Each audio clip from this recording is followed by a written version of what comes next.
एगो गांव में अनु नाम के एगो बौनी लड़की रहत रहल जौन उम्र में 20 साल के रहल पर ऊंचाई में ऊ छोट रहली। एक दिन अनु और ओकर 3 सहेली कॉलेज से घर की ओर जात रहली।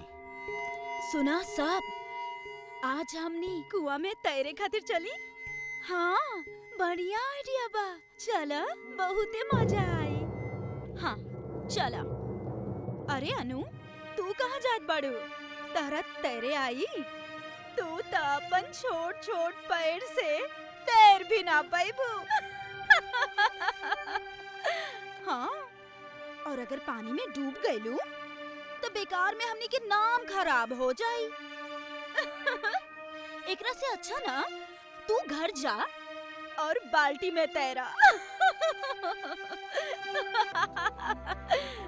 चुप रहना, का बकवास करत ताड़ू? लड़की लोग फिर से हंसे लगली और अनु वहीचा से निराश होके घर चल गई। रात के समय अनु गुस्सा में अपना घर से निकलल और कुएं की तरफ चल पड़ल। थोड़ी ही देर में वो कुआं के पास आ पहुंचल। कुआं के पानी काफी गहरा और शांत रहल। वो डर डर के कुआं में उतरल और तैरे लागल, पर ओकरा तैरे में तकलीफ भइल और वजन के कारण डूबे लागल। वो मदद के खातिर पुकारे लागल।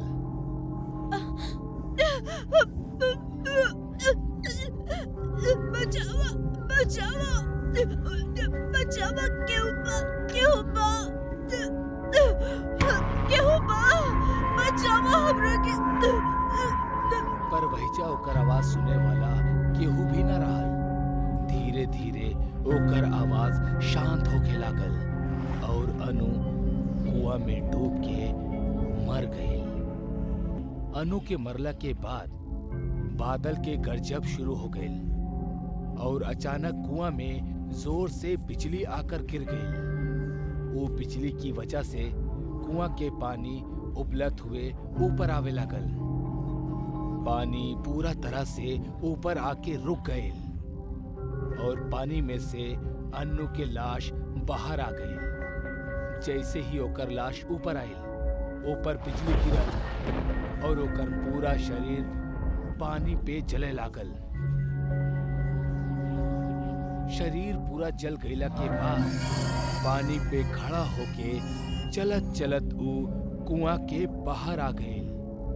वो अपन आँख खोलस ता वो पूरा तरह से लाल हो चुका रहा। अनु के शरीर एगो बौनी चुड़ैल के बन चुकल रहल। अब उस सबके दिखावा तानी कि हमरा के तैरे आवेला कि ना। और वो बौनी चुड़ैल जोर जोर से हंसे लागल।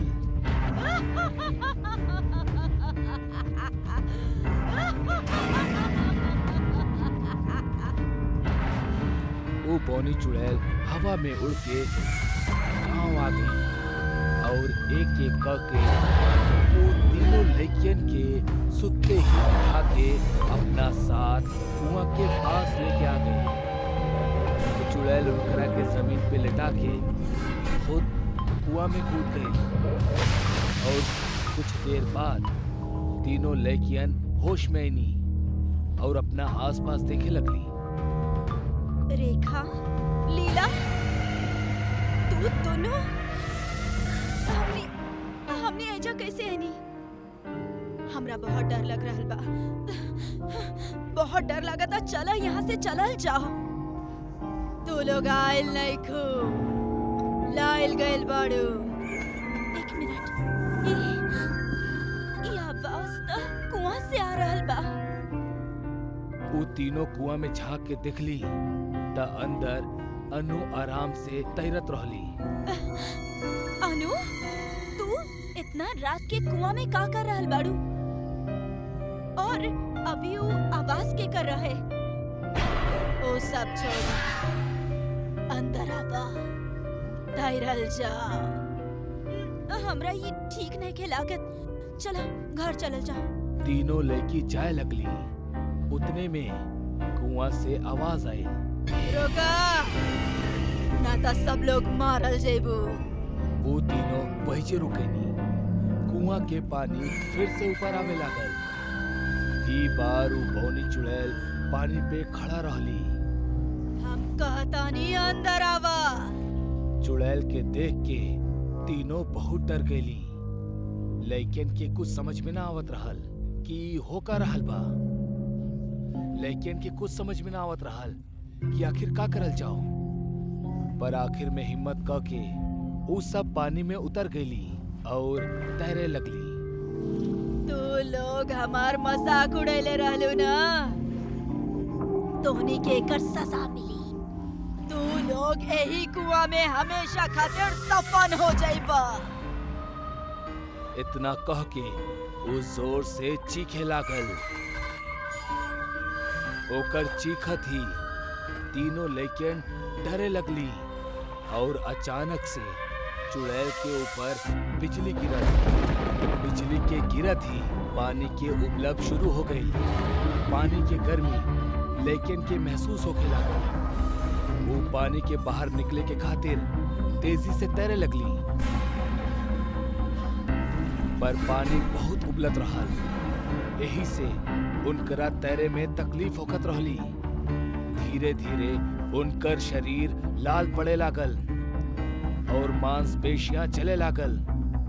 तीनों मदद के खातिर पुकारे लगली, चिल्लाए लगनी। बचावा! बचावा! केहू बा! केहू बा! बचावा! चुड़ैल जोर से हंसत रहली।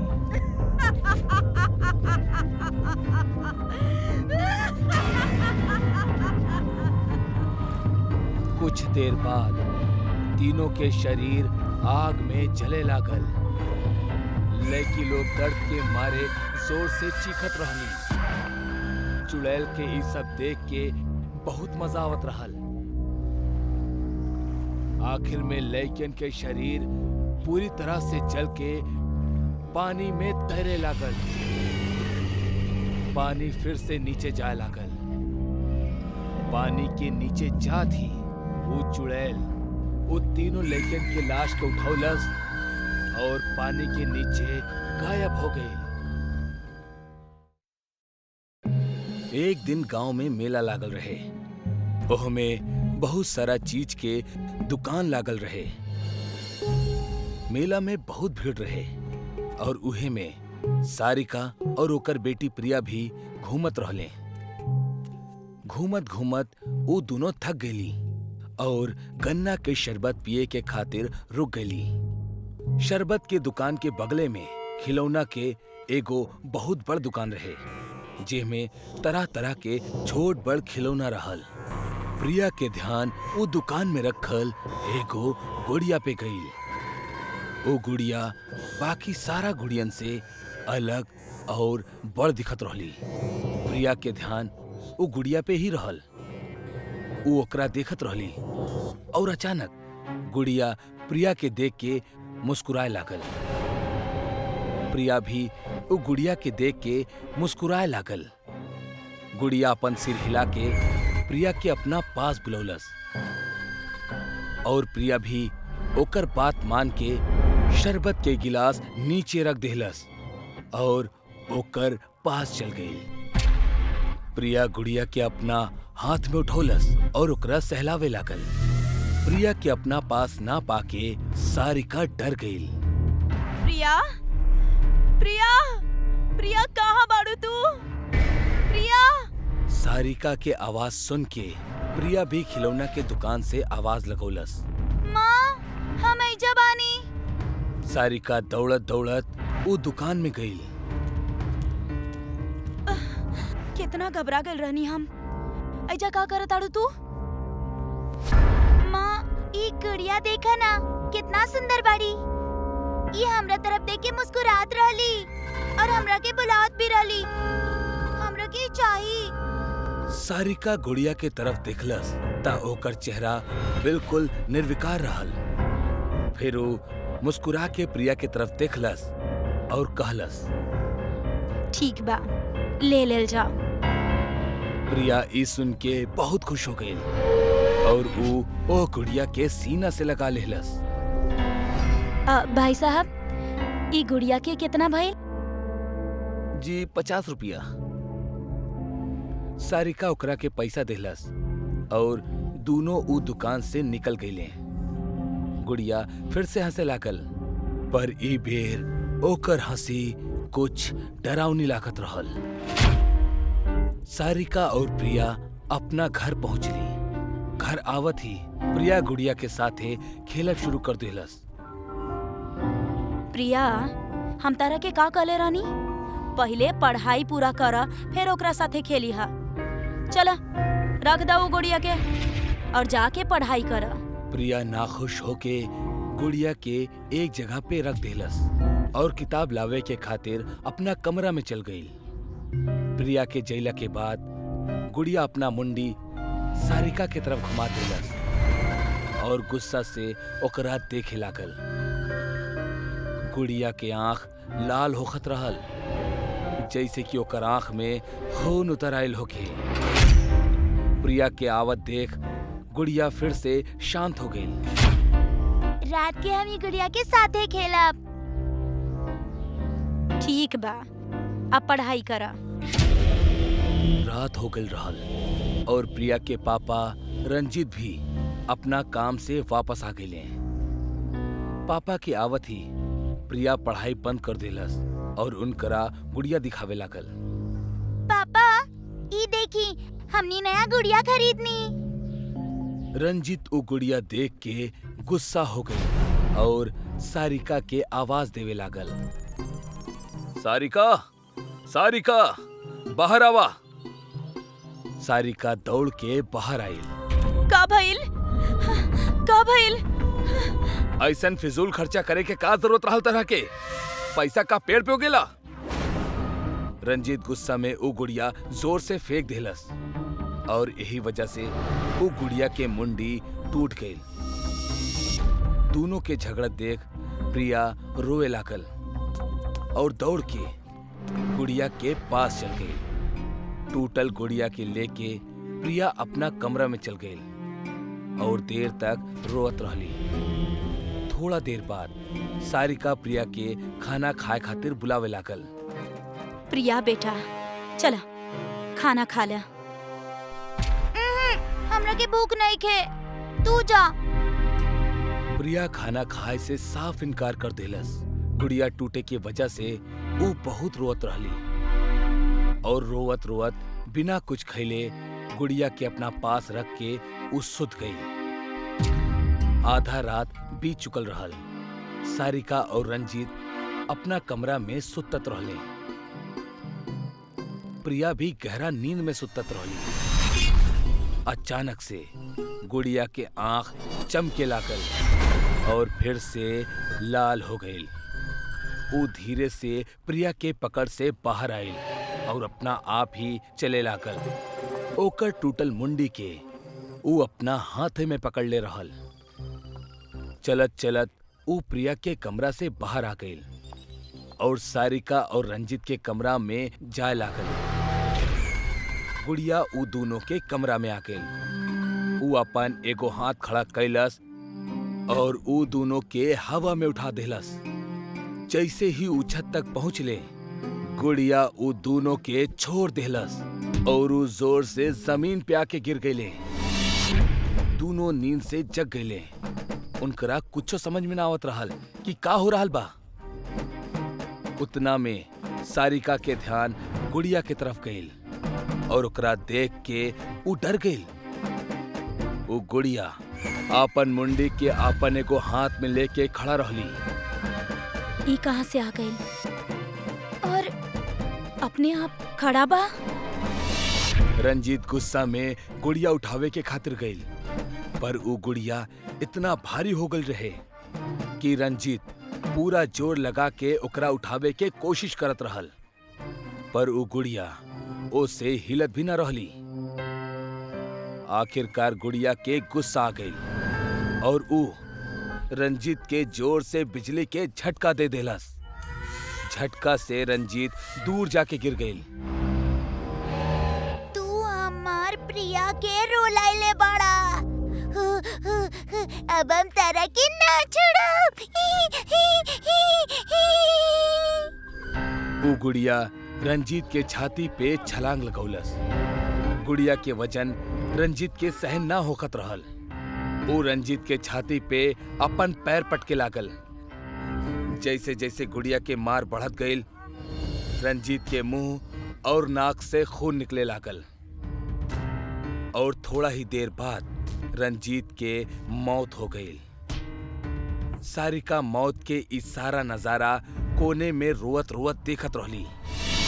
गुड़िया रंजीत के मरला के बाद सारिका के तरफ बढ़े लागल। गुड़िया के आवाज देख सारिका और भी ज्यादा डर गई। हमरा के कुछ मत करो। प्रिया के हमार सिवा केहू नहीं के, हमने के छोड़ दा। प्रिया के तोहनी के कोनो जरूरत नहीं के। अब से हम प्रिया के ख्याल रखब।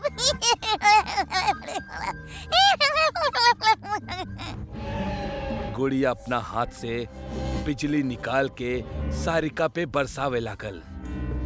वो बिजली के झटका के सारिका सहन न कर पावत रहल और ऊ वही जे दम तोड़ दिलस। दोनों के मरला के बाद वो फिर से प्रिया के पास जाके सुत गई।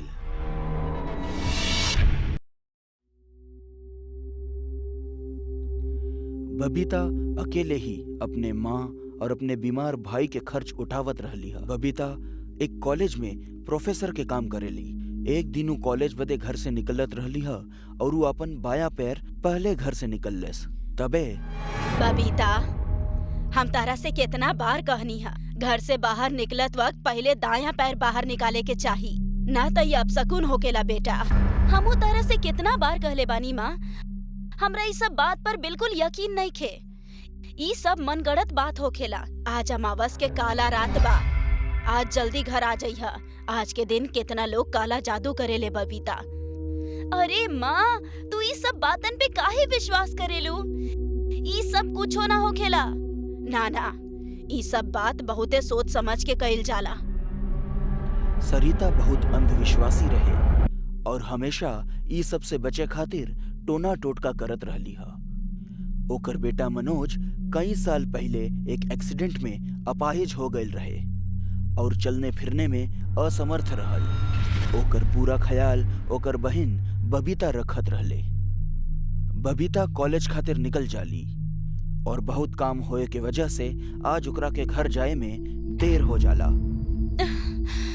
आज माँ जल्दी आवे खातिर कहले रहली, बाकी काम ज्यादा होखे की वजह से जल्दी घर पहुँचल संभव नहीं खे। माँ के फोन करके बता देता नी। हाँ, आवे में देर हो जाई। बबीता जैसे ही अपन फोन उठौलस, फोन ओकरा हाथे से गिर जाला और टूट जाला। ओकरा वापस घरे जाए में बहुत लेट हो जाला। ओकरा के कोनो टैक्सी या ऑटो नइखे मिलत। ऊ पैदल ही अपना घर की ओर निकल जाली। आजे मोबाइल के काहे खराब होके के रहे? आसपास भी कोनो नजर ना आ रहल बा। बबीता के ऐसन लगलस कि केहू मदद खातिर पुकारता। बबीता आवाज के पीछा करत आवाज के पीछे जाए लगलस। के बाऊ हाँ? तू रो काहे रहल बाड़ू? बबीता के कुछ भी नजर नहीं खे आवत, लेकिन ऊ आवाज के पीछा करे खातिर चल जाली। तभी ऊ देखलस कि ऊ एक कब्रिस्तान में पहुंच गई बाड़ी। जैसे ही बबीता ऊ कब्रिस्तान में पहुंच जाली, ऊ आवाज के आवल बंद हो जाला। ई का हो रहल बा? हम रात के ई कब्रिस्तान में कैसे पहुंच गए नी? वहाँ पे कुकुर के रोवे के आवाज, चमगादड़ के बोले के आवाज और मेंढक के पानी में टरटराऊ साफ सुनाई देत रहल ह।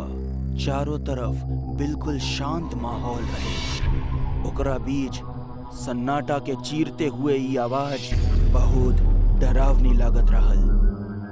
बबीता ऊ कब्रिस्तान से निकले के कोशिश करे लगल, लेकिन ऊ जहाँ भी जाली ओकरा सिर्फ और सिर्फ बड़ी दीवारें मिल लेली। ओजा कोनो गेट ना रहले। अगर यहाँ कोनो गेट नहीं थे तो फिर हम अंदर कैसे आईनी? घना अंधेरा हो चुकल रहे। बबीता ऊ कब्रिस्तान में घूम घूम कर थक चुकल रहली लेकिन वहां से जाए के कोनो रास्ता ना रहे। बबीता थक कर एक कब्र पर बैठ जाली। तबे उ कब्र से अजीब आवाज आवे लागल। बबीता धीरे से अपन कान उ कब्र के ऊपर रख कर आवाज सुने लागल। तबे अचानक उ कब्र में जोरदार धमाका होला और ओकरा में से एक ताबूत निकल के बाहर आ जावेला। बबीता धमाका के आवाज से वहीं बेहोश हो जाली। तबे बबीता के कान में कुछ आवाज सुनाई देला।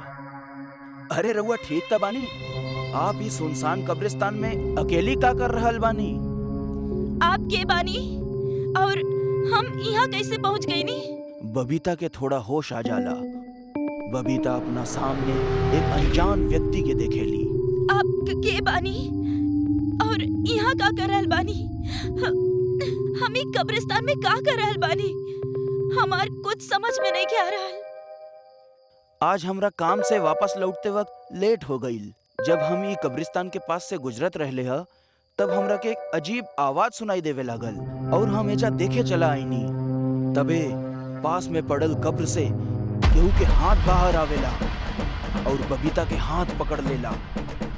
बबीता डर के मारे चिल्लावे लगली। अमन बबीता के हाथ छुड़ावे के कोशिश करे लागल, लेकिन ओकर हाथ बहुत बुरी तरह से फंस चुकल रहे। ई का हो रहल बा? एक कब्र में रखा मुर्दा एक केहू के हाथ कैसे पकड़ सकेला? यहाँ जरूर कुछ गड़बड़ बा। ये सब हमनी के समझ के परे बा। अमन बबीता के हाथ छुड़ावे के बहुत कोशिश करेला। बबीता के हाथे से खून निकले लागल। तबे बबीता के हाथ ऊ कब्र से बाहर आ जावेला। अमन और बबीता अपन जान बचा के ओजा से भागे लगले। यहाँ से बच के भागे के कोनो रास्ता नहीं है। ई कैसे हो सकेला? यहाँ अंदर आवे के तो रास्ता बा, बाकी बाहर जाए के ना।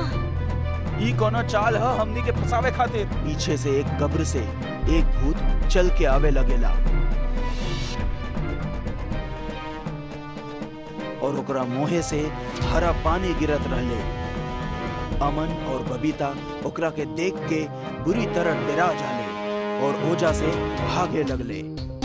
तबे बबीता के पैर कोनो चीज में फंस जाला और ऊ गिर जाली। चला हमरा साथ। ऊ बबीता के पैर पकड़ के खींच के ले जावे लगलस।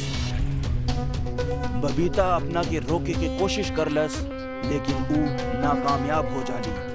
तबे भूत के नजर अमन पे पड़ेला और बबीता के छोड़ के अमन के ओर मुड़ जाला। बबीता ओजा से उठकर भागे लगली। तबे ऊ केहू से टकरा जाली। छोड़ दो हमरा के, हम तोहर का बिगड़ले बानी। हमार जान मत ला, छोड़ दो हमरा के। अरे शांत हो जा, शांत हो जा। के हो तू और तुहार ऐसा हालत के करलस? तू डरल काहे देखा ताड़ू?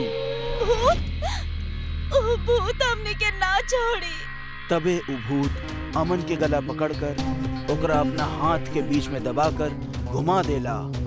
अमन जमीन पर गिर जाला और बुरी तरह तड़पे लागल। ना तो ओकरा के मौत अपनावत रहली और ना ही जिंदगी ओकरा के शरण देत रहली। ई देख के अमन और बबीता बुरी तरह घबरा जाले। ना, ये महज से कोई इत्तेफाक ना हो सकेला कि हमनी तीनों एक ही दिन एक ही कब्रिस्तान में आइले बानी। लेकिन ये सब का हो रहल बा? हमरा तो कुछ समझ में नहीं आवत। एमे कोनो बड़ शक्ति के हाथ बा। हाँ, जे हमनी तीनों के यहाँ बुलेले बा। ऊ भूत ई दोनों की तरफ आवे लगलस। दोनों डर के मारे ओजा से भागे लगले।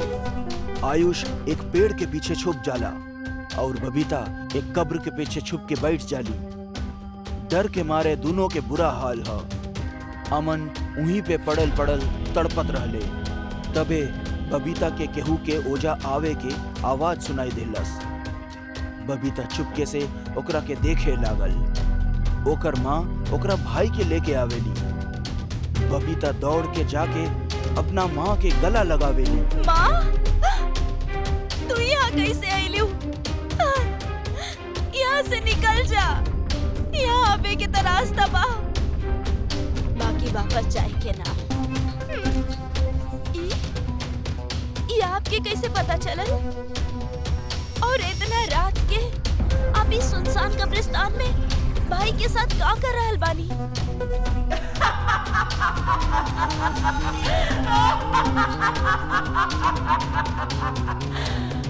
तहरा अब तक ना समझ आए कि सब हमार करल धरल बा।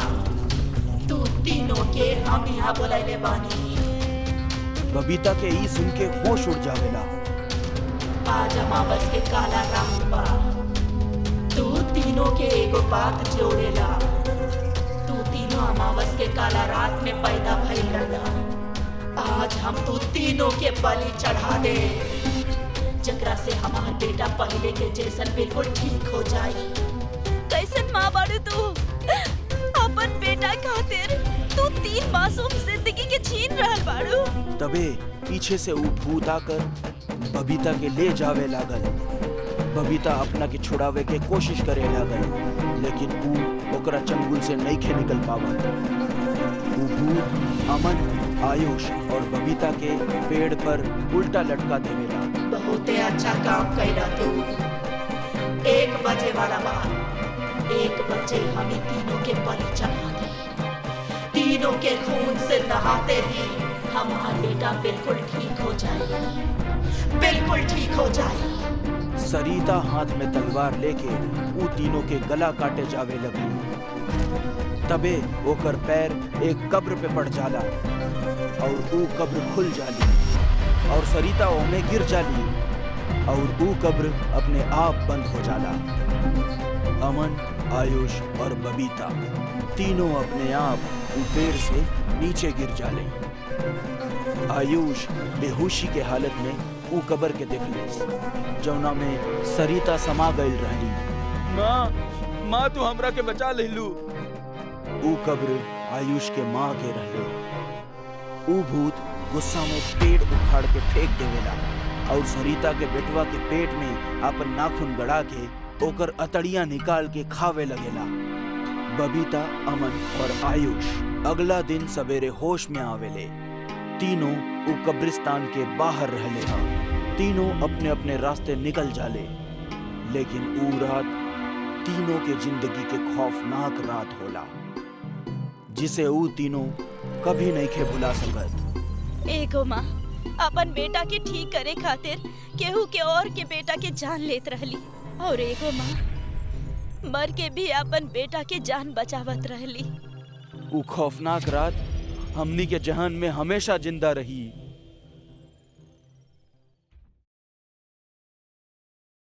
बात था आज से तकरीबन 20 साल पहले के, जब गांव घरों में लोग अक्सर बाहर या छत पर ही सुतत रहले। उस समय ना आधुनिकता ना रहल। 6 साल के शुभम अपना दादाजी के साथे घर के बरामदा में सुतत रहल। तब बे ओकरा कुछ आवाज सुनाई देलस। वो नींद से जाग उठलस। ओकरा अपना से करीब 20 मीटर दूरी पे एगो सफेद साड़ी में औरत खड़ा दिखाई देत रहे। वो औरत के बाल सिर से पांव तक रहले, जौना वजह से ओकर चेहरा ठीक से दिखाई ना देत रहल। ऊपर से माहौल में घना कोहरा अंधेरा भी पसरल रहल। शुभम कुछ देर तक वो औरत के ऐसने अजीब तरह से देखत रहल, पर फिर वो औरत शुभम के अपना पास आवे के इशारा करे लगल। शुभम भी धीरे धीरे ओकर तरफ बढ़े लगल, और तब बे वो औरत शुभम के चेहरा के छुए ली और फिर ओकरा लेके कहीं बहत हवा के बीच अचानक से गायब हो जाली। अगला सुबह दादाजी अपना लगे शुभम के ना पावेले, तो ओकरा पूरा घर में ढूंढे लगले। शुभम, बेटा शुभम, शुभम। दादाजी घरवालन से भी शुभम के बारे में पूछे ले, लेकिन घरवाले तो उल्टा दादाजी से ही सवाल करे लगले। अरे ओ किशन बाबू, तू कहीं शुभम के दिखले बाड़ा?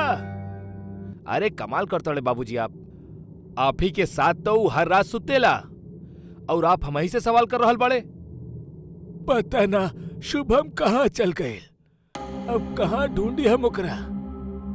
दादाजी कुछ समय तक शुभम के बारे में सोचे ले, लेकिन तब बे ऊ एकदम से भागत भागत बरामदा में आवेले, जहां उनके शुभम के चप्पल ऐसने पड़ल रहल। ओकरा देखा थी दादाजी चिल्लाए लगले, हे राम, हमार बच्चा के उचुड़ा ले गईल। हम पहले ही मना कैले रहनी, छोट बच्चा के बरामदा में सुते खातिर मत भेजा, पर ई बूढ़ आदमी के बात के सुनेला। तब्बे उहाँ किशन भागत भागत आवेला। अरे का भइल बाबूजी, इतना हल्ला काहे मचा रहल बड़ा? शुभम गायब ना भइल बा, बल्कि ऊ बांझ चुड़ैल हमार शुभम के अपना साथ ले गइल बा। अरे का बाबूजी, बुढ़ापा में सठिया गइल बड़ा का? कुछो अनाप शनाप बके जा रहल बड़ा। अरे तू लोग बेवकूफ पड़ा और हमेशा रहबा।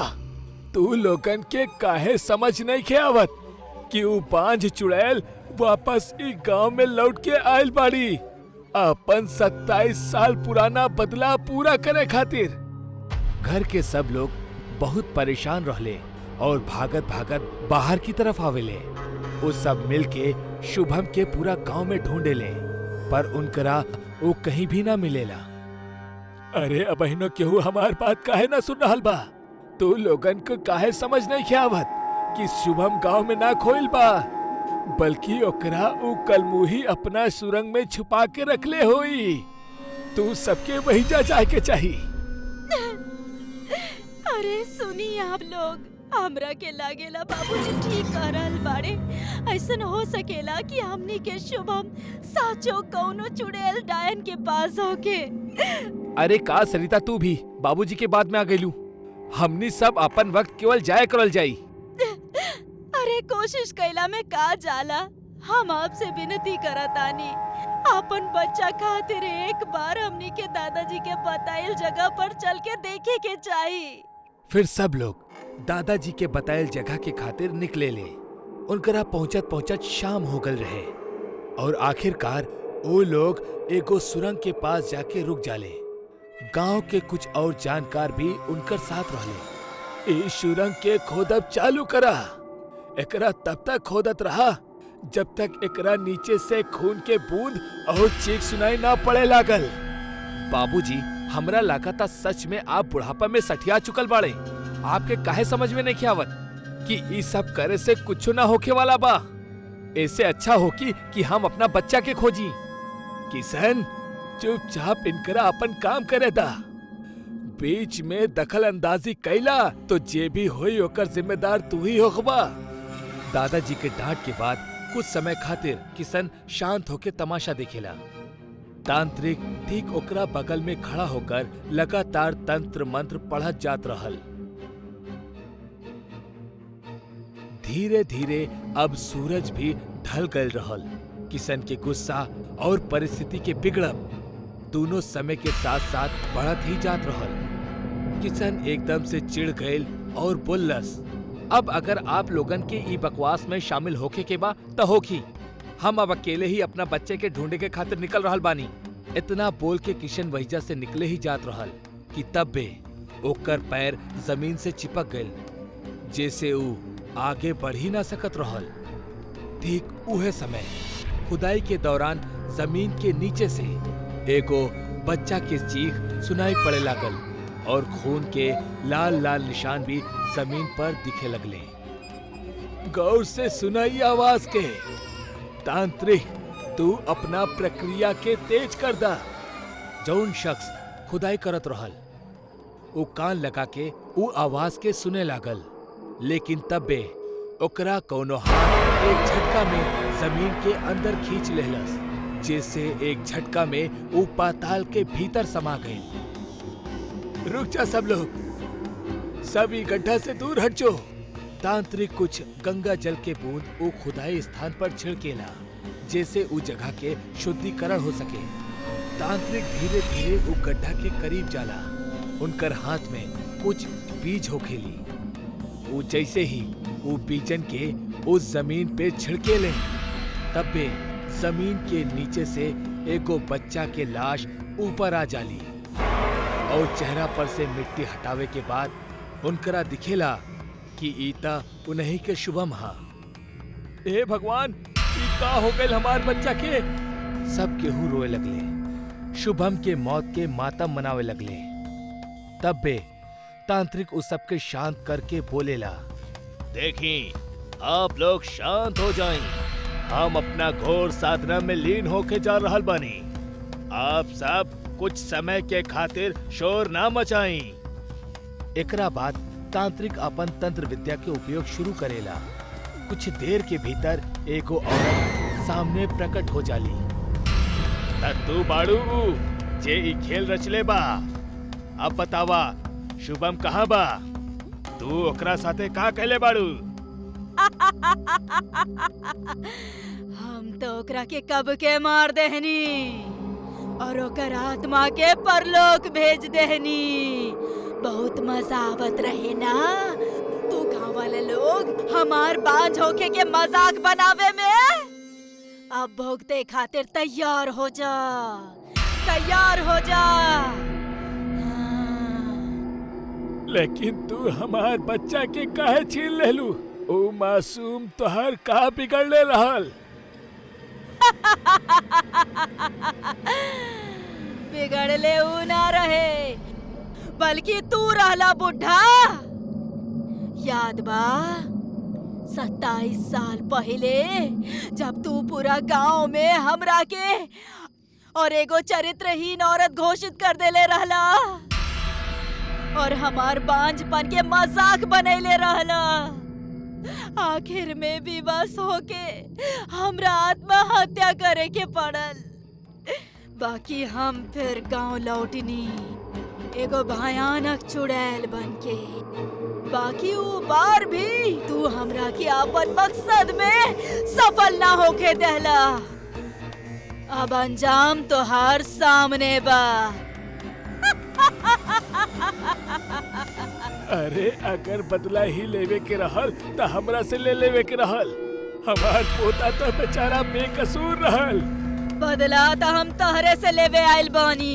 हमार मरे के अगले दिन सबसे पहले हम तोहार ही लड़का के उठा ले आइल रहनी, लेकिन खुशकिस्मती से वो बच गई। बाकी आज हमार मकसद कामयाब हो गईल। इतना कह के वो चुड़ैल हवा में ना जाने कहां गायब हो गई। किशन समेत पूरा परिवार फूट फूट के शुभम के लाश के पास रोए लगले। यही के साथे कहानी के यही चे अंत हो जाला।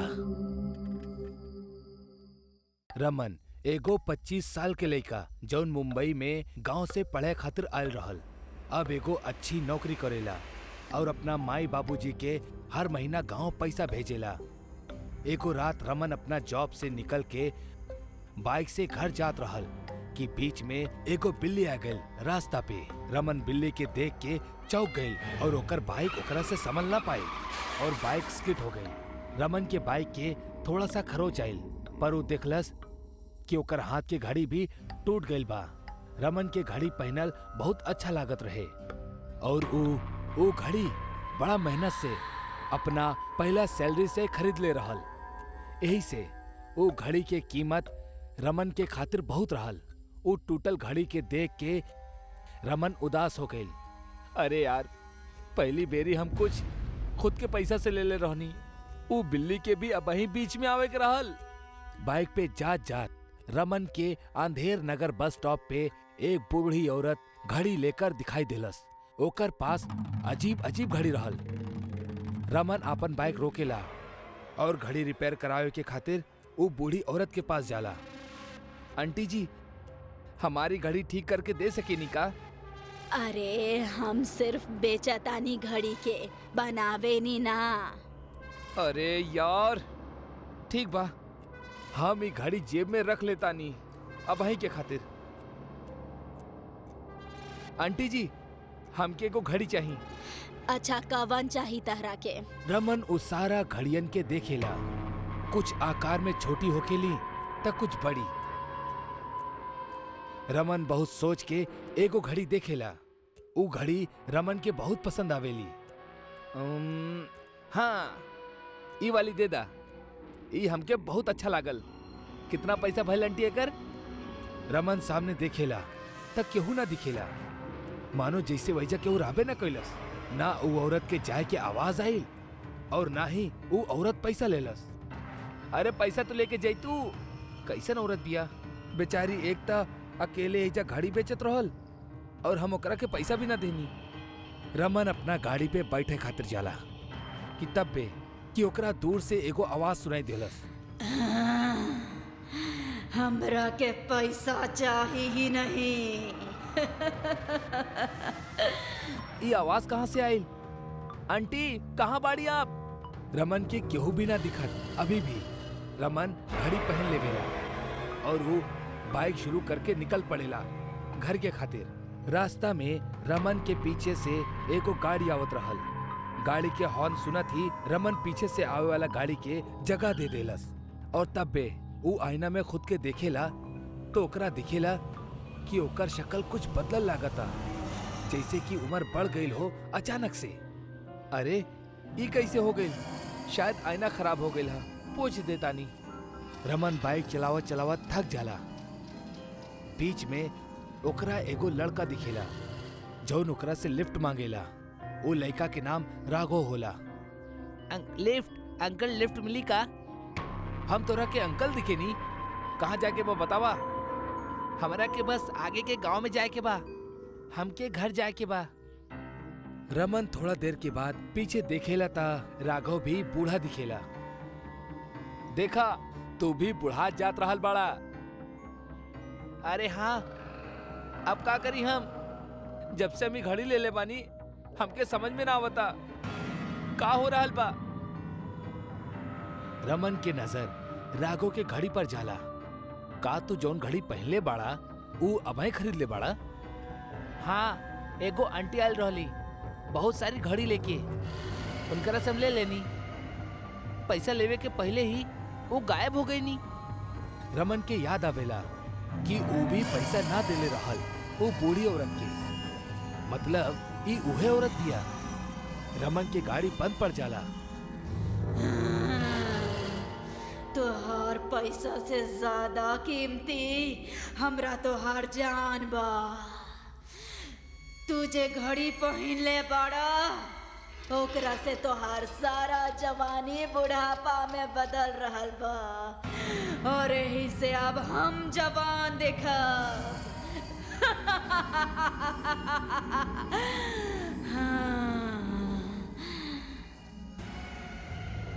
वो बूढ़ी औरत रमन राघव के सामने आवेली।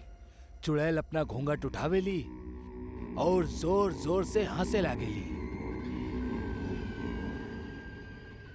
तू भूत बाड़ू? हमके लगते रहल कुछ अजीब हो रहल बा। हम अपन घड़ी अबही के अबही हाथ से निकाल के तोड़ देता नी। फिर ई देखा। रमन घड़ी निकाले लागेला पर घड़ी निकलबे न करल। रमन दांत से घड़ी निकाले के कोशिश करेला पर ओकर दांत कमजोर हो जाला उम्र की वजह से। राघव भी दांत से घड़ी निकाले के कोशिश करेला पर राघव के दांत टूट जाला। ए भगवान, ई का हो गईल? अबही तक तो हमार आधी उम्र भी ना भइल रहे और अबही ने हमार दांत गिरा देला। राघव रोवे लागेला। वो चुड़ैल वो दोनों के जान खुद में डाले लागेली। दोनों चिल्लाए लगले। तब बे वहाँ एगो तांत्रिक आ जाला और वो अपना झोली से कुछ राख उड़ा कर वो चुड़ैल पर फेंकेला।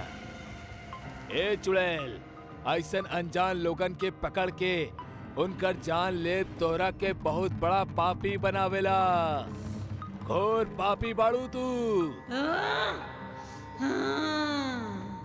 ये तू का कर रहल बड़ा तांत्रिक? तोहरा के ही महंगा पड़ी।